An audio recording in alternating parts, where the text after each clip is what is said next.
मुझे पता चला है कि डॉक्टर सादिक सईद के हवाले से एक जश्न लाहौर में बर्पा किया जा रहा है। मेरे लिए ये खुशी की बात है कि मैं उसमें बराह रास्त तो नहीं लेकिन बिलवास्ता तौर पे शामिल हूँ।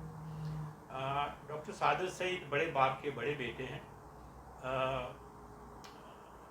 साहिवाल मजीद अमजद के शहर से ताल्लुक़ रहा है। डॉक्टर सादिक सईद शायर हैं, अदीब हैं, उस्ताद हैं और मुहक्किक हैं, आलिम हैं, फाजिल हैं और सबसे बढ़ के ये कि दोस्त हैं, बहुत अच्छे दोस्त हैं। उर्दू नज़्म के हवाले से जो चंद बड़े नाम इस वक्त पाकिस्तान में बहुत नुमाया नाम है, उनमें डॉक्टर सादिक सईद का नाम भी शामिल है। एक दूसरी खूबी जो डॉक्टर साहब में है वो समाजियात के भी एक तालिब इल्म है और एक्टिविस्ट हैं और इस हवाले से भी काम कर रहे हैं। उर्दू में और अंग्रेज़ी में मज़ामीन लिख रहे हैं।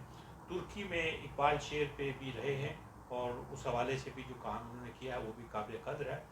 मेरी तमाम तर नेक ख्वाहिशात डॉक्टर साहब के साथ हैं और मेरी दुआ है कि अल्लाह ताला ये प्रोग्राम ज़्यादा से ज़्यादा कामयाब करे और डॉक्टर साहब को और ज़्यादा इज़्ज़त और हौसला दे ताकि वो उर्दू अदब और नज़्म के हवाले से जो बड़ा कदर काम कर रहे हैं उसको जारी रख सकें। बहुत शुक्रिया।